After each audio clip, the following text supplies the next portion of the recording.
계시라는 얘기를 많이 들으셨죠. 계시라는 단어는 감춰져 있는 것을 드러내 보여주다, 그런 뜻입니다. 하나님이 어떤 분인지를 잘 몰라요.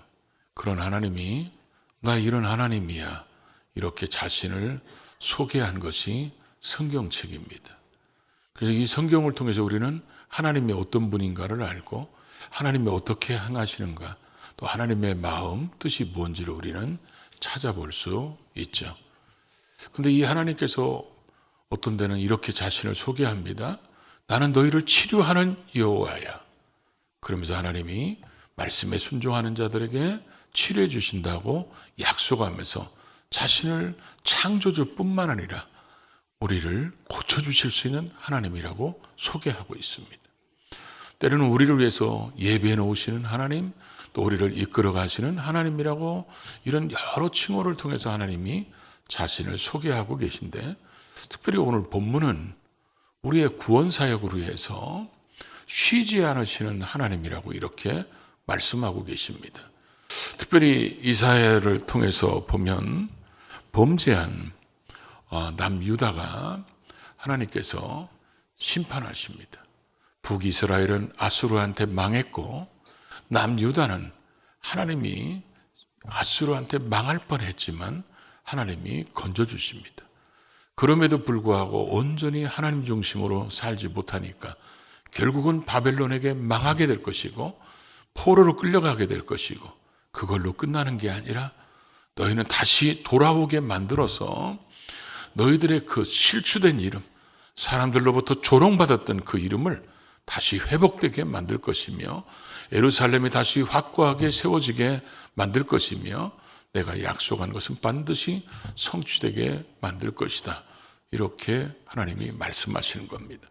특별히 이사야서 61장, 62장을 보면 61장 1절부터 11절, 또 62장 1절부터 12절 23절 가운데 어두운 면의 단어는 단 하나도 없습니다.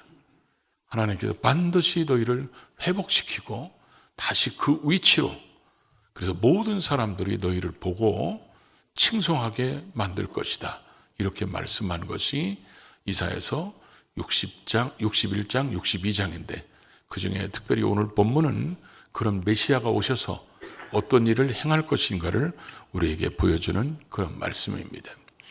오늘 그래서 우리가 첫째로 메시아를 통해 구원 사역이 마칠 때까지 하나님은 쉬지 않으시는 하나님이시란 것을 오늘 1절을 통해서 말씀하고 있습니다.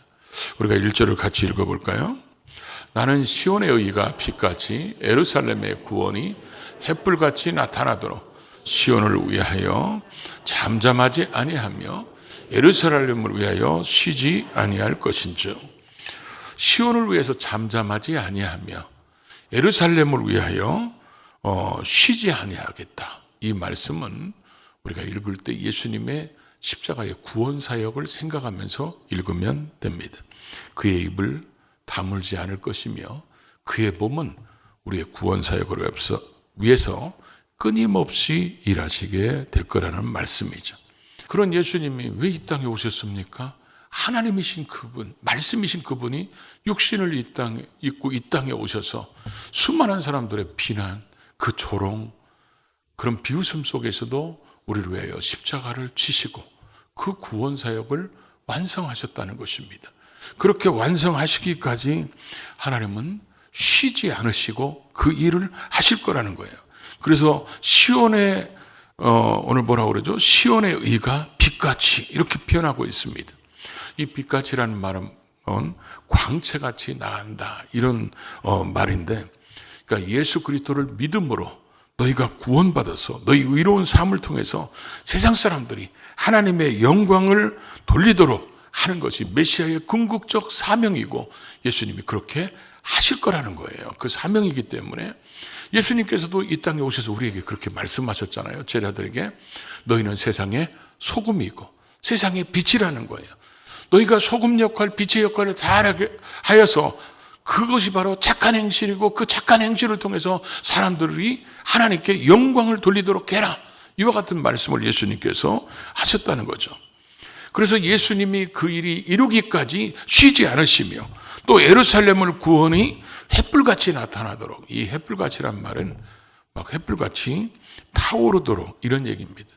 이 햇불같이라는 말의 출애굽기 18장에 보면 하나님의 임재하심을 드러날 때 번개 치듯이, 그래서 번개라는 말을 이렇게 번역해 놨어요.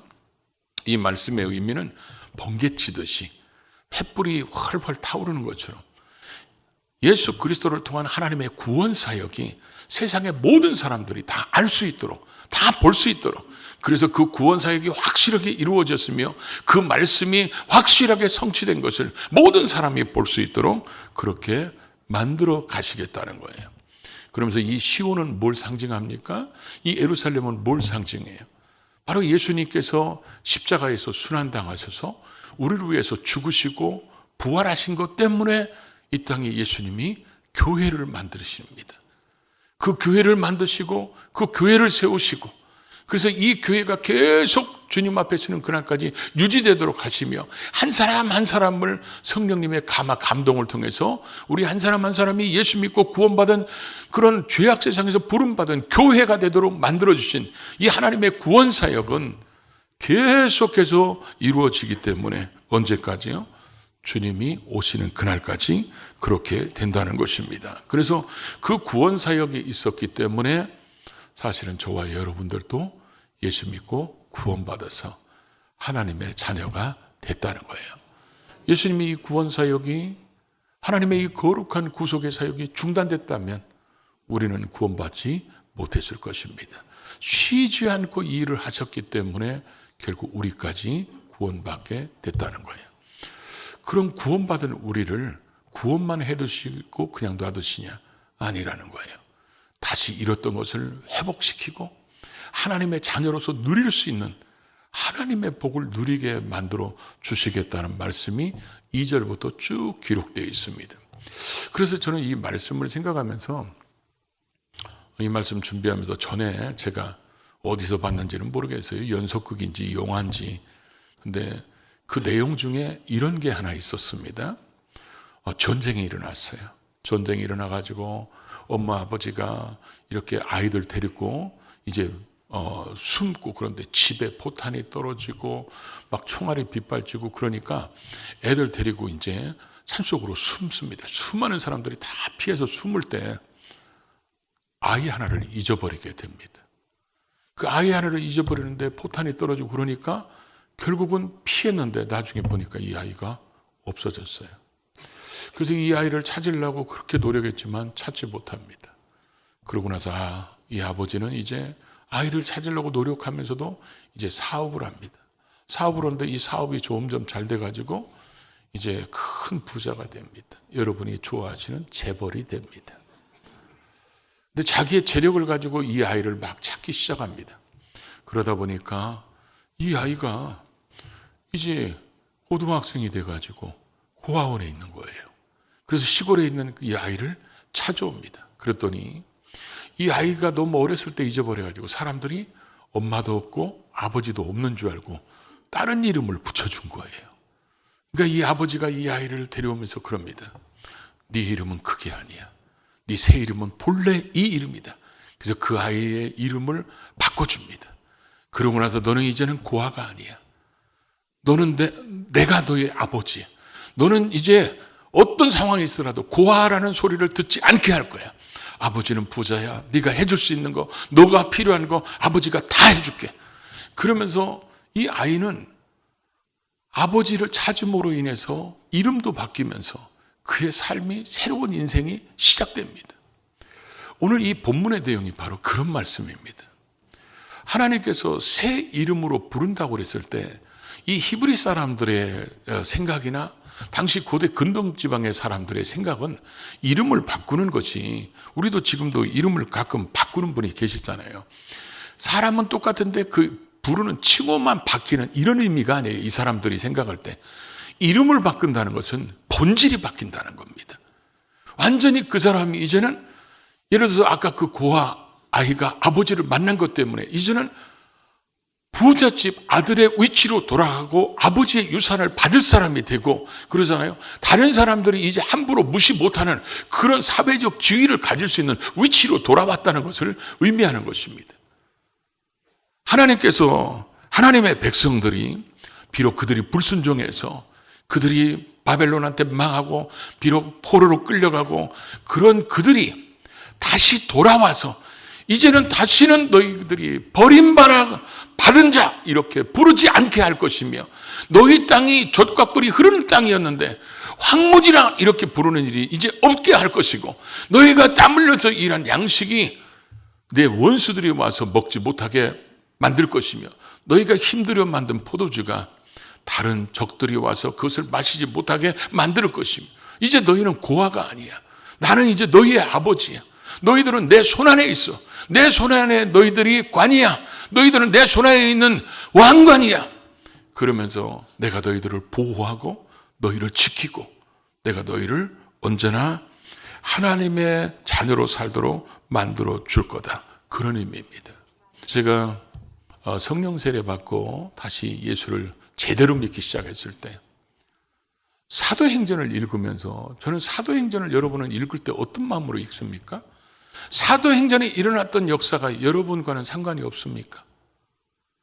사도행전에 있었던 사도들과 그 당시 그들이 살았던 삶이 우리와 상관없는 삶일까요?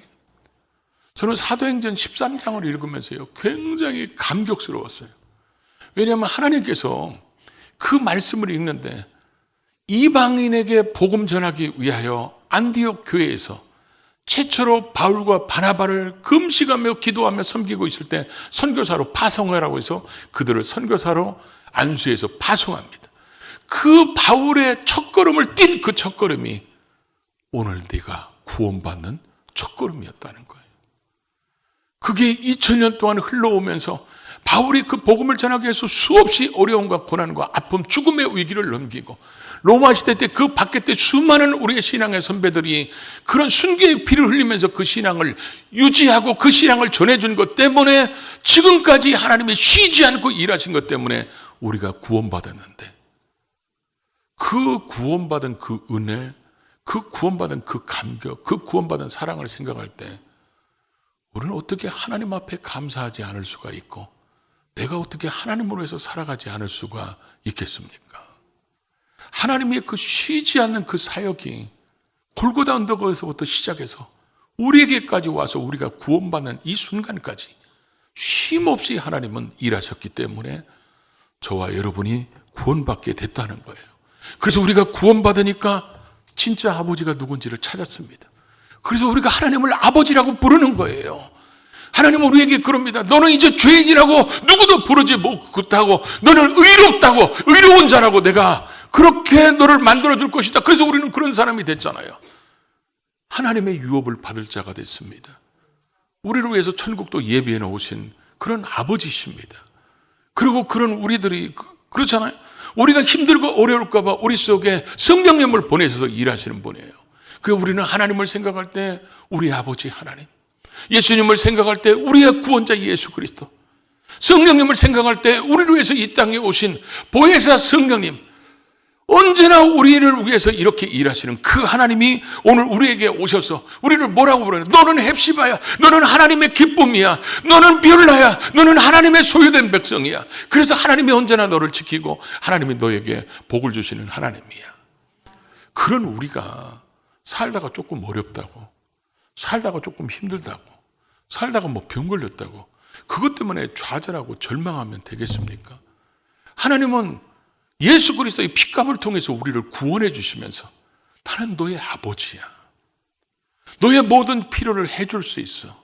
나는 채워줄 수 있어. 열어줄 수 있다. 나는 너를 고칠 수 있다. 나는 너에게 희망과 꿈을 가지고 이 땅에서 승리하는 삶을 살도록 내가 너를 이끌어가고 너를 그렇게 만들어줄 수 있는 나는 전능한 하나님이야. 그분이 우리에게 그렇게 말씀하고 계시다는 것입니다. 나는 절대로 너를 떠나지 않는다. 나는 너를 절대로 버리지 않는다. 내 아버지이기 때문에 네가 이 땅을 떠날 때까지 나는 언제나 너와 동행하면서 너가 와서 살을 수 있는 천국을 다 준비해 놓고 쉼 없이 너를 위해서 일하는 나의 아버지다. 이렇게 말씀하고 계신다는 거예요. 그게 2절부터 쭉 말씀이 바로 그런 내용입니다. 그러면 여러분 생각해 보십시오. 그런 하나님의 놀라운 은혜를 받았습니다. 그런 놀라운 사랑을 받았습니다. 그러면 그 은혜에 감사해야 될 거 아닙니까? 그런 은혜를 받았다면 우리가 그런 주님으로 해서 사는 게 마땅하지 않을까요? 그래서 하나님께서 말씀하시는 것이 그겁니다. 오늘 6절, 7절을 다시 읽어볼까요? 에루살렘이여, 내가 너의 성벽 위에 파수꾼을 세우고 그들로 하여금 취하러 계속 잠잠하지 않게 하였느냐. 너희 여호와로 기억하게 하시는 자들아, 너희는 쉬지 말며 또 여호와께서 에루살렘에서 세상에서 찬송을 받게 하시기까지 그로 쉬지 못하시게 하라. 이스라엘 백성들이 왜 버림받은 자가 됐습니까? 이스라엘 백성들이 살았던 젖과 꿀이 흐르는 땅이 왜 황무지라고 칭하는 이름이 되고 말았습니까? 그것은 그들이 하나님을 버렸기 때문에 그렇습니다. 그들이 하나님을 하나님답게 섬기지 않고 하나님 대신에 우상을 섬기니까 결국 젖과 꿀이 흐르는 땅은 황무지라고 이름 부르게 되겠고, 결국 그들은 하나님의 선택을 받은 그들이 하나님 앞에 버림받은 자가 됐다고 얘기하는 것입니다. 그래서 우리는 이런 하나님의 은혜, 회복의 은혜를 맛본 자들은 언제나 우리에게 하나님이 맡기시는 사명이 하나 있습니다. 그게 뭡니까? 오늘 본문에 보니까 너희 여호와로 기억하게 하시는 자들아. 하나님으로 하여금 늘 기억하게 하는 일을 해야 되는데, 이 일을 감당하려면 우리가 먼저 뭐가 완전히 회복돼야 되냐? 하나님에 대한 사랑이 회복돼야 됩니다. 그런 위대한 사랑을 입었고, 그렇잖아요? 그런 위대한 은혜를 입은 우리들이 그 사랑이 우리 마음속에 마치 횃불같이 타올라야만이, 그 사랑이 타오를 때 우리에게 어떤 일을 맡겼을 때 그 일을 맡겨주심에 감사해서 우리가 헌신하는데, 하나님이 우리에게 어떤 일을 맡겨주면 사랑이 식어버리면 그게 우리한테 무거운 짐이 됩니다. 해야 되는 걸 알면서도 자꾸 뒤로 미루게 됩니다. 때로는 그걸 억지로 하더라도 팽개쳐 버립니다. 왜 그럽니까? 사랑이 식었기 때문에 그렇습니다. 우리가 늘 하나님을 사랑할 수 있는 비결은 성령 충만밖에 없습니다. 성령 충만해야 늘 하나님을 사랑하는데, 이스라엘 백성들이 눈이 돌아가 버렸어요. 오직 하나님만 바라봐야 될 그 눈들이 세상을 향해서 돌아가 버리고 우상을 향해서 돌아가 버렸어요. 오늘 우리도 수없이 그런 유혹들 속에 살고 있습니다. 오직 성령이 충만함을 받아야 성령께서 우리로 하여금 오직 하나님을 향하여 그 뜨거운 사랑이 타오르게 하면서 우리의 초점이 하나님께만 맞춰지게 하고, 그리고 그렇게 하는 우리들에게 맡겨진 사역을 감당할 수 있는 능력을 주신다는 거예요. 그렇게 우리가 해야 될 일이 뭡니까? 바로 너희 여호와로 기억하게 하신 자들아. 이 말씀의 의미는 이런 말이라고 저는 생각합니다. 성경은 성부, 성자, 성령께서 공부하려고 쓰는 책이 아닙니다. 성경은 전능하지 못한 우리가, 전지하지 못한 우리가 이해하고 깨닫고 받아들이고 믿을 수 있도록 우리의 눈높이에서 주신 책이 성경입니다. 그러다 보니까 하나님의 관점에서 성경을 보면, 아, 하나님이 전능하지 못하는가 봐. 하나님이 왜 후회했다는 말을 쓰지? 근데 그 후회했다는 말은 하나님이 우리의 눈높이에 맞춰서 우리의 언어를 선택해서 주신 것이기 때문에 그런 언어를 쓰는데, 오늘 본문이 바로 그런 겁니다. 예를 들어서 그렇죠. 제가 이따 오후에 이제 신방 가야 됩니다. 그러면 이제 3시에 신방인데 2시에 알람이 뜹니다. 3시에 신방이 있습니다. 그럼 조금 있으면 이제 부목사님이 문자 보냅니다. 오늘 3시 신방 있는 거 안 잊으셨죠? 몇 시에 차 출발하겠습니다. 차 대기하겠습니다. 그럼 저희 집사람이 이제 조금 있다 이제 또 연락 옵니다. 오늘 신방 있는 거 안 잊어버렸죠? 물론 말은 부드럽지는 않습니다. 그렇게 얘기합니다. 근데 여러분 생각해봐요. 나 다 알고 있어. 나 다 알고 있는데 자꾸 옆에서 그걸 다시 챙깁니다. 그러니까 계속 기억되게 만드는 거예요. 지금 하나님이 말씀하시는 게 뭐냐면 하나님이 쉬지 않는 구원 사역을 통해서 구원받은 너희가 해야 될 일이 뭐냐? 너희는 파수꾼이라는 거예요. 파수꾼들은 쉬지 않고 보초를 서야 되잖아요. 그렇지 않으면 보초의 역할을 제대로 못하면 적이 쳐들어와서 망할 수 있기 때문에 보초를 역할을 해야 되는데 이 보초의 역할이 바로 뭐냐? 중보기도자라는 거예요. 이 너희가 중보기도를 해서 하나님은 다 알고 계신 분이잖아요. 그런데도 계속 하나님 앞에 비서처럼 보고를 하는 거야. 그래서 하나님, 그래서 나 자신을 보고하는 거예요. 하나님, 요즘 제가 가끔 열받습니다. 이러면서 보고하고, 그리고 우리 가족을 보고합니다. 또 우리 교회를 보고해요. 하나님, 이 지역을 보고합니다. 하나님, 이 도시를 보고하는 거예요. 그러고 나서 이 민족을 보고합니다. 그러고 나서 또 이 세계 복음화를 위해서 보고합니다. 하나님으로 하여금 세상에 구원받은 수많은 사람들이 계속해서 하나님의 그 구원 사역에 쉬지 않도록 계속 기억하도록 이 중보기도가 하나님 앞에 계속 오르게 하라는 거예요. 언제까지? 주님 오실 때까지. 그게 먼저 구원받은 사람들이 해야 될 사명이라는 것입니다. 그래서 여러분, 성경은 기도에 대해서 뭐라고 말씀합니까? 항상 명령형으로 기록되어 있습니다. 쉬지 말고 기도하라는 거예요. 무시로 기도하라는 거예요. 깨어있으라는 것입니다. 왜 그러냐? 그렇게 해야 우리도 쉬지 않고 그 중보 기도를 할 수 있기 때문에. 언제까지요? 본문은 이렇게 표현합니다. 예루살렘을 세워 세상에서 찬송을 받으시기까지 그로 쉬지 못하시게 하라.